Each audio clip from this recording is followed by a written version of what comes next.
4장 23절, 24절은 다 암송할 수 있을 정도로 잘 아시는 말씀인데, 아버지께 참으로 예비하는 자들은 신령과 진정으로 예배할 때가 온다 이랬다. 신령과 진정으로 예배할 때가 온다. 하나님은 이렇게 예배하는 자를 찾으시느니라. 그래서 이 말씀 가지고 우리가 한 학기 동안에 왜 하나님이 예배하는 자를 찾으시는가? 신령과 진정으로 예배하는 것은 어떻게 하는 것이 신령과 진정으로 예배하는 것인가? 그 주제를 가지고 한 학기 동안 같이 연구하면서 기도하도록 하겠습니다. 오늘 첫째 시간에 우리가 하나님은 돌판에 말씀을 쓰셨다. 둘째 시간에는 모세는 책에다가 말씀을 기록했다. 여러분들 너무 잘 알죠? 셋째 시간에 이스라엘 백성들은 모세를 통해서 하나님의 말씀을 들으면 집에 가서 집 문설주 좌우 임방의 말씀을 기록했습니다. 그러니까 하나님은 돌판에 말씀을 기록하시고 모세 선지자는 책에다가 하나님의 말씀을 기록하고 이스라엘 백성들은 집 문설주 좌우 임방의 말씀을 기록했습니다. 근데 하나님이 원하시는 것, 하나님이 요구하시는 것이 뭐냐? 그래서 신명기 10장 12절로 13절을 보면 하나님이 요구하시는 것이 있습니다.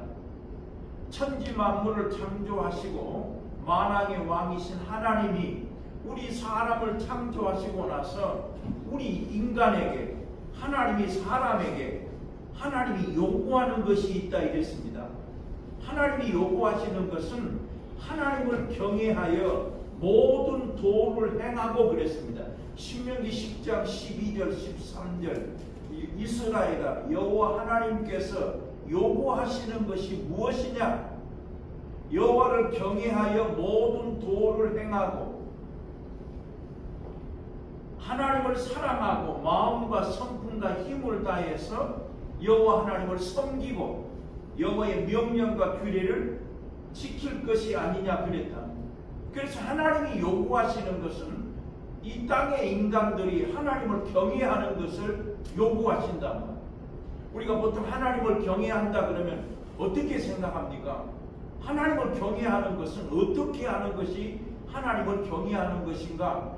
그것은 아브라함을 통해서 하나님께서 아브라함을 시험하고자 아브라함아 네 아들 독자 이삭을 모리아산에 드리라.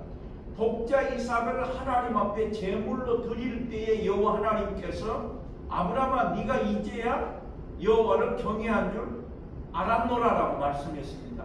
곧 그 말은 아비나 어미나 자식보다 형제보다 하나님을 더 사랑하는 것을 경외라고 말합니다. 그래서 아브라함을 하나님이 부르실 때에 복의 근원으로 부르셨고 땅의 모든 인간은 아브라함으로 인하여 복을 받을 것이라.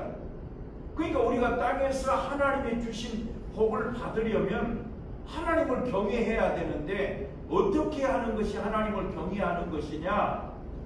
아브라함처럼 독자 이삭이라도 하나님 앞에 제물로 드릴 수 있는 만큼 하나님을 사랑하는 것이 바로 경외하는 것이다 그렇습니다. 그래서 하나님은 이 백성들에게 예비할 때가 온다. 신령과 진정으로 예비할 때가 온다. 그때가 언제냐? 이때다 이렇게 말씀하시면서 하나님은 예비하는 사람들, 신령과 진정으로 예비하는 사람들을 찾으시느니라 그랬습니다. 그래서 그 말씀의 주제를 가지고 한 학기 동안에 도대체 신령과 진정으로 예비하는 것은 어떻게 예비하는 것이 신령과 진정으로 예비하는 것인가? 그 다음에 왜 하나님이 예비하는 사람들을 찾으시는가? 그 말씀에 나는 하나님 앞에 예배할 때에 진짜 신령과 진정으로 예배하고 있는가? 똑같이 예배당에서 모든 성도들이 같이 예배를 드리고 있는데 그 중에 하나님께서 예배 신령과 진정으로 예배하는 사람을 찾으시는데 나는 정말 하나님 앞에 신령과 진정으로 예배하고 있는가? 그래서 그 말씀 따라서 오늘 첫 시간에 하나님은 돌판에 말씀을 쓰셨다 했습니다. 그래서 여러분들 나누어드린 그 유인물에 보면 출애굽기 24장 12절 말씀에 보면 하나님이 율법과 계명을 친히 기록한 돌판을 모세에게 주셨다 했습니다. 근데 그 출애굽기 24장 12절 말씀에서 중요한 것은 왜 하나님께서 모세에게 율법과 명령이 기록한 말씀을 돌판에 기록하셔서 왜 모세에게 주었는가? 그 말씀에 보면 가르치게 하려고 그랬다. 그러니까 하나님이 불 가운데에서 모세에게 말씀하신 그 하나님이 이제 이스라엘 백성들을 가르치게 하기 위해서 율법과 계명을 돌판에 기록해서 모세에게 주신 것입니다. 자, 그러면 출애굽기 31장 18절에는 그 돌판이 뭘로 바뀝니까? 증거판으로 바뀝니다. 한번 보십시오. 출애굽기 31장 18절에 보면 모세에게 이르시기를 마치신 때에 증거판 둘을 모세에게 주시니 이는 돌판이요 하나님이 친히 쓰신 것이더라 했습니다. 그러니까 하나님이 모세에게 불 가운데서 직접 말씀하신 그 하나님이 출애굽기 20장에 보면 이스라엘 백성들이 하나님이 직접 말씀하면 우리가 죽을 것 같으니까 모세를 통해서 말씀하시면 우리가 그 말씀대로 듣겠나이다 했어요. 그래서 하나님이 이스라엘 백성들을 가르치게 하기 위해서 하나님이 친히 돌판에 말씀을 기록하셨더라. 그것을 출애굽기 31장 18절에서는 증거판이라 했습니다. 왜 증거판입니까? 하나님이 돌판에 말씀을 기록하셔서 모세에게 이스라엘 백성들에게 이 말씀을 증거하라고 주신 말씀이에요. 그러니까 이 성경에서 증거판이나 돌판이나 같은 의미예요. 하나님이 돌판에 친수로 말씀을 기록하시고 그 말씀을 모세에게 주셔서 이스라엘 백성들에게 증거하라. 그래서 증거판이다 그랬습니다. 자, 그러면 하나님이 돌판에 무슨 말씀을 쓰셨습니까? 물론 출애굽기 24장에서 12절에서 율법과 계명이라고 말씀했죠. 자, 신명기 4장 13절에 가면 십계명을 기록했다 했습니다. 그러니까 하나님이 돌판에 말씀을 기록하셨는데 어떤 말씀을 기록하셨는가? 신명기 4장 13절에 십계명을 기록하신 거예요. 자, 신명기 4장 13절에 보니까 십계명이니 이 돌판에 친히 쓰신 것이더라 그랬습니다. 그러니까 하나님이 돌판에 말씀을 쓰셨는데 무슨 말씀을 쓰셨느냐? 두 돌판, 오른쪽 왼손, 오른손 왼손 두 돌판에 하나님이 말씀을 기록하셨는데 무슨 말씀을 기록하셨습니까? 십계명을 기록했다. 그래서 한쪽에는 하나님 사랑, 한쪽에는 이웃 사랑. 그래서 십계명이 뭐입니까? 십계명이 하나님 사랑, 이웃 사랑입니다. 성경이 무엇입니까? 우리가 요한복음 1장 1절 말씀대로 말씀이 하나님이다. 성경은 하나님이다. 성경 말씀이 하나님이다. 우리 그렇게 이해하고 있습니다.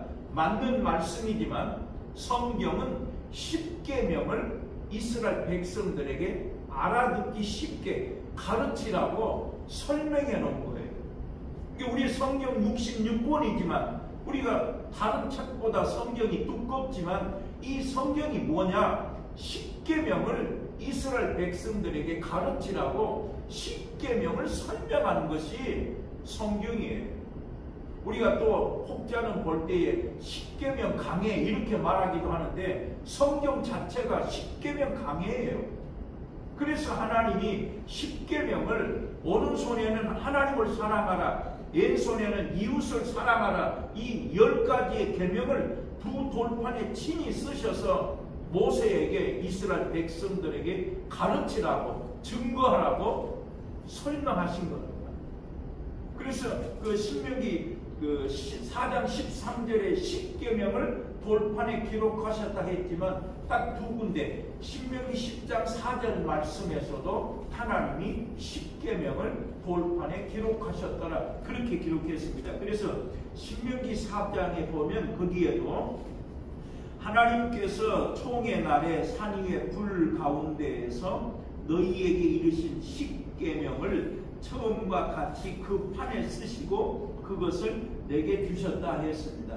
여기에 지금 하나님께서 처음과 같이라고 하는 말씀이 있는데 이스라엘 백성들에게 하나님께서 모세를 통해서 돌판에 말씀을 주셨는데 이스라엘 백성들이 출애굽기 32장에서 금송아지를 만들어 놓고 그 앞에서 먹고 마시고 뛰놀므로 말미암아 모세가 진노하고 그 돌판을 갈아서 가루를 마시게 했단 말이에요. 그러니까 하나님이 돌판에 말씀을 기록해서 모세에게 주셨는데 이스라엘 백성들이 금송아지를 만들어 놓고 그 앞에서 이 금송아지가 애굽에서 우리를 인도하는 신이다라고 그 앞에서 먹고 마시고 뛰놀므로 말미암아 모세가 그 돌판을 깨트리고 그 돌판을 갈아서 마시게 함으로 말미암아 첫 번째 하나님이 쓰신 그 돌판을 모세가 깨트렸다는 거예요.